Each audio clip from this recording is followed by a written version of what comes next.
Eu vejo você trabalhando de uma maneira muito forte com os homens, que é a maçonaria. Sim.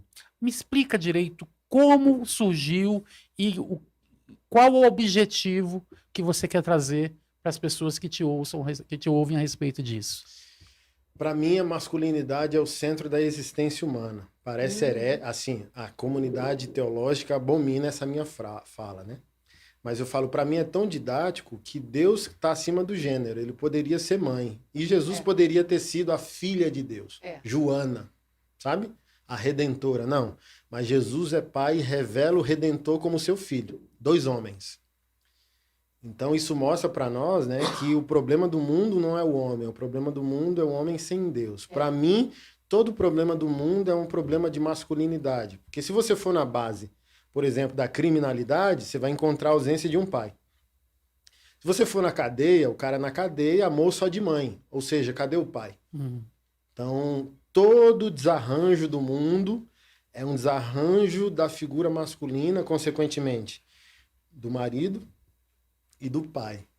Se eu trabalhar para resgatar isso, eu já cooperei com a igreja e com a sociedade.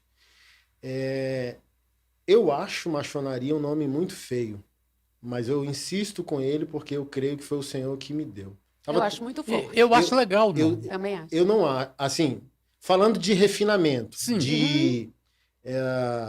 sei lá, tem promotoras do Ministério Público do DF na minha cola. Porque elas são feministas, são sei lá, da comissão de gênero, maçonaria. O que esse pastor está fazendo? Né? Tá ensinando machismo, agredir a mulher, não sei o quê. Então eu estava tomando um café com o pastor dizendo, o Senhor falou comigo para eu começar a trabalhar com homens. Nossa, que legal. E o nome do projeto? Ele já me deu também. Aí ele falou, qual? Maçonaria. E eu tô achando feio, cara. Falei para ele. Aí ele falou, você não quer não? Aí quando ele disse não quer não, aí mexeu comigo. Por quê? Eu quero. Uau. Eu quero o nome. Aí eu falei, não, vai ser esse o nome. Por que eu acho? Que a gente está num tempo tão difícil de guerra cultural, de guerra ideológica, que eu hoje entendo que Deus quer fazer. Deus quer chocar dizendo, é macho mesmo. Não verdade tem outra... Não vou gourmetizar. Não vou botar aquele salzinho, sabe? Assim, ó, não, é o PF. Feijão, arroz, carne e uma rodela de tomate, olhe lá. Tem nada gourmet. Macho e fêmea eu os criei. Pronto. Acabou, pronto. Se isso vai dar cadeia, não importa. Mas é isso. O trabalho básico de base. Então, assim, ó, esse mês, eu tô indo para os Estados Unidos mais uma vez, pelo Maçonaria, e a gente entrou dentro da rota do UFC. Os eventos vão ser dentro das academias de jiu-jitsu. Que legal! Porque a crise é mundial, meus irmãos. A crise de masculinidade, ela é mundial. Claro que sim. Tem uns 60 dias, 70 dias que eu preguei na Europa, preguei em Londres mais uma vez, e olha o que foi que eu não sabia. Os muçulmanos, a rainha não tinha morrido, né? Morreu mês passado. Os muçulmanos radicais mandaram subir a barra da calça, ficar aquela calça pescador, no meio da canela. Uai, por que você fez a barra da calça? As minhas vestes não vão tocar um solo maldito, onde a líder da nação é uma mulher, e ela diz que acima dela está o Filho de Deus. 2 maldições. As minhas vestes só tocam esse solo quando essa maldita mulher morrer. E quando esse Cristo for destituído. Como crente, eu posso aceitar um padrão menor? O Senhor não mandou eu ser radical, extremista, jihad, nem dizer que o infiel tem que morrer, fazer ato terrorista. Peguei na França, um pai muçulmano arrancou a cabeça do professor, porque o professor blasfemou contra Allah. Jesus não me pediu isso, pediu para amar, pediu para eu evangelizar, pediu para eu ser a luz do mundo, o sal da terra. Pediu, né? Como eu, como homem evangélico, posso aceitar no meu país o padrão baixo de moralidade até entre os pastores? Como eu posso aceitar?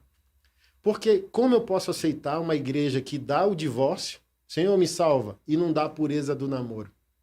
Que dá a dívida e não dá o melhor dia? Como que eu posso aceitar como um homem evangélico uma igreja que só dá problema a Jesus sem entender que ele é digno do melhor dia, do melhor que temos, da primícia da nossa existência? Então, maçonaria existe para levantar a régua, para dizer que o homem no lar não gera impotência sexual, trocar uma fralda não é ajudar a esposa, o filho é dele. Por incrível que pareça, é o oposto do machismo que a gente está. Com certeza. Por que que hoje, assim, ó, a gente foi uma polêmica no primeiro ano, mas hoje as mulheres imploram maçonaria, porque os homens, mais de 10 mil homens já transformados, os caras voltam lavando louça, os caras voltam, sabe? Parceiros, os caras voltam entendendo o quê? Se não for feito, não vai ser. Você é a parte visível de Jesus. Se você não fizer, ninguém vai fazer. Uau. Pastor, o homem está enfraquecido ou o homem está sendo destituído do seu lugar? É ele que não ocupa ou é ela que está? As duas coisas. A mulher é ajudadora. Ela não é vítima nem inocente, mas ela é ajudadora. Se o homem recuar, ela avança. Se o homem se tornar feminino, a mulher se torna masculina. Então ela... E sofre com isso também, né? sofre com isso, que não vai chegar a lugar nenhum. Exatamente. Então, assim, ó, é igual pastora, por exemplo. Há uma discussão na teologia se tem ou não mulher pastora. Tem as mulheres que querem esse lugar, mas tem mulheres que estão exercendo dom e não ofício. Por exemplo, uma mãe solteira quer ser mãe solteira? Uma mãe quer ser pai? Não. Então ela tem um dom, ela não tem um ofício. Então, se essa mãe vai ser pai, ela está exercendo um dom e não um ofício. Então, quando eu vejo uma mulher pastora, eu pergunto, é uma mulher vaidosa que quer poder ou é um contexto vazio de um homem que não aceitou seu chamado? Uau. Então, E assim, ela ó, está suprindo uma lacuna. e ela está suprindo uma lacuna. Porque ofício o Anderson é um homem que deve ser medicina no lar, na igreja e na sociedade. Se ele se omitir, a Keila vai ter que ser pastora, vai ter que ser pai e mãe, e vai ter que se desgastar no campo de batalha, porque o homem dela é um cara covarde. Então, para mim, está acontecendo as duas coisas. Ideologicamente, o homem está sendo castrado, mas muitos homens, por causa do pecado também, o pecado traz timidez, covardia. Olha o rei Davi, ele foi perdoado por Deus, sim ou não? Sim. Mas a culpa dele ainda era tão forte que ele não conseguiu repreender Amnon quando o filho dele violenta a própria irmã. E ele empurra Absalão a matar o irmão. Então, olha só, Davi peca, mata Urias, engravida Betseba. O filho não aprende só com o que ouve, aprende com o que vê. A imoralidade do pai gera um legado nos filhos. Pode perceber que todo filho de Davi foi pior que ele na área sexual. Absalão, Amnon e Salomão. E Salomão pior, 1000 mulheres desviando o coração dele. Exatamente. Então, assim, ó, o pecado na vida masculina gera uma letargia, uma covardia e uma omissão. Imagina seu filho violentar sua filha e você não fala nada. Jacó, né, o grande trapaceiro, a filha foi violentada e o pai do violentador chegou para Jacó dizendo, olha, o meu filho estuprou sua filha, mas ele se apaixonou por ela. Que tal a gente fazer um acordo comercial? Negociamos juntos. Meus filhos se casam com suas filhas, seus filhos se casam com as minhas, e a gente vira um povo só. E Jacó falou, nossa, que legal. E topou. E os filhos de Jacó... Não foi tão grave assim, o que você fez. Para ele não. Né? Os mesmos que venderam José, olha só, olha que tragédia, que sucessão de tragédia. Os filhos de Jacó se ofenderam com o estupro da irmã e matou a cidade inteira. Foi. Mas eles não são melhores que o pai, porque eles vendem José. Então, assim, ó, só um homem como José para quebrar o ciclo dos irmãos e do pai. Não, eu vou ser um homem melhor. Eu quebro aqui a hierarquia do mal. Eu quebro aqui o legado destrutivo. Então, o maçonaria existe para que os homens evangélicos comecem a pensar como heróis. Jó. Nossa, Jó, capítulo 29, ele diz, eu fiz um pacto com os meus olhos de não olhar a donzela. Que recompensa eu teria diante do meu Criador? Primeiro se posicionando na santidade. Porque a gente no maçonaria chama isso de código. Se eu tenho um código, eu tenho um comportamento antecedido. Por exemplo, todos eles estão me imitando porque eu estou imitando Billy Graham.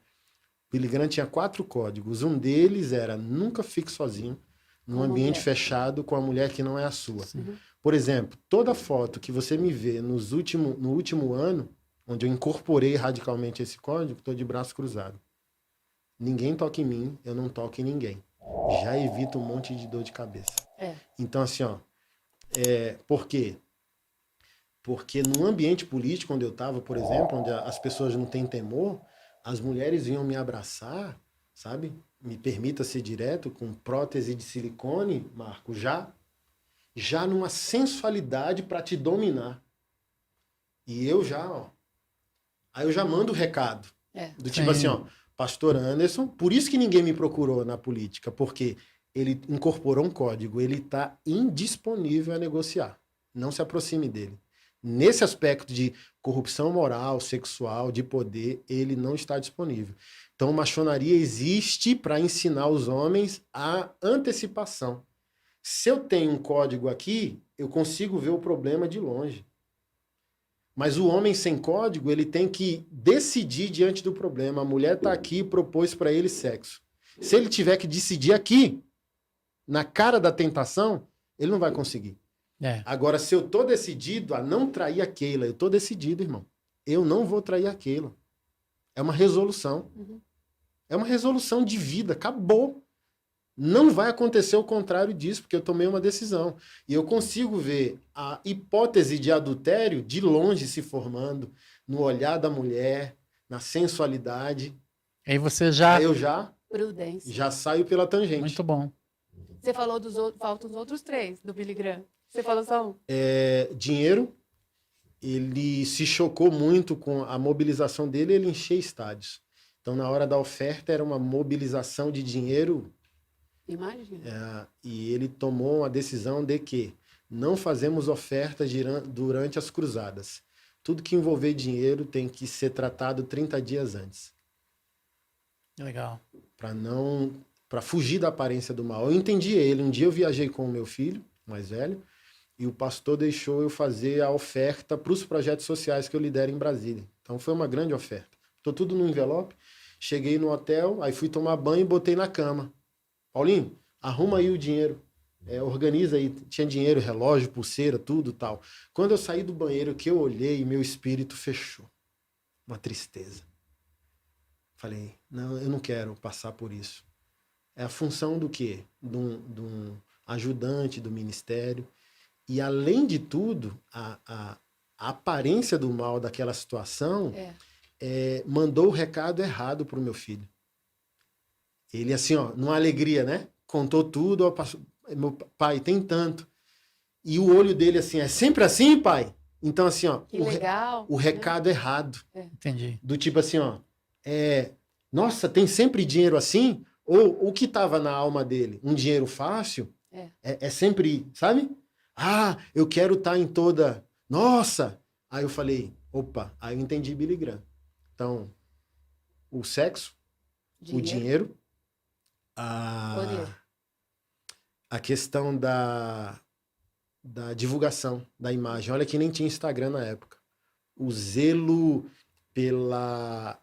Que tipo de propaganda nós iremos fazer do nosso ministério? A gente tem que preocupar com isso. Caramba. Como a gente se porta, o nosso ego se porta diante do marketing. Porque assim, o cara lotava um estádio, o cara discipulou 5 gerações de presidente da República. Então é um negócio surreal, né? O quarto me falou a memória, mas eu tenho aqui, ó.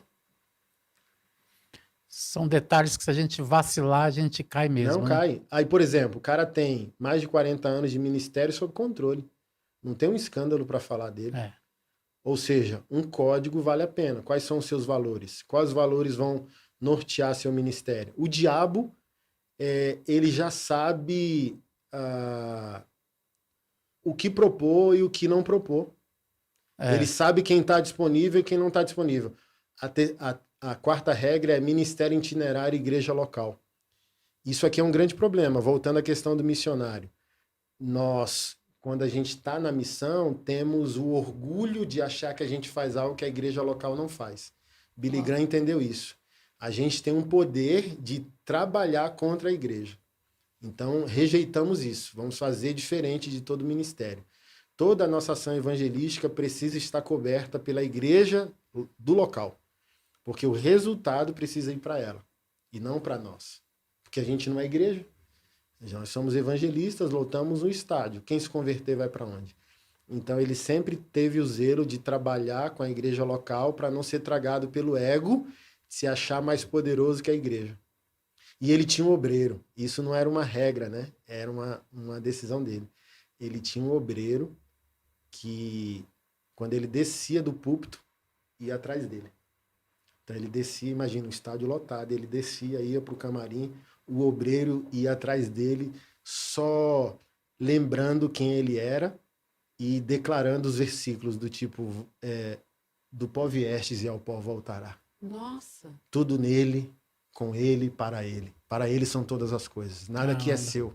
Situando ele o tempo todo, né? É bom. Jesus. Jesus é o centro. Você é o instrumento. Imagina, coisa linda, cara. De se ver. Aí assim, ó, a queda, ela se torna muito mais difícil. Por que tem tanto pastor caindo? Porque eles estão sem protocolo de comportamento. Esse é o verdadeiro resistir ao diabo, né? E ele fugirá de vós, porque isso. você se cerca assim, das proteções, assim, você não deixa nem chegar perto. É isso. Não é querer enfrentar, é nem querer passar por perto, Nem né? vou fazer queda de braço. Exatamente. nem tentar. Muito bom.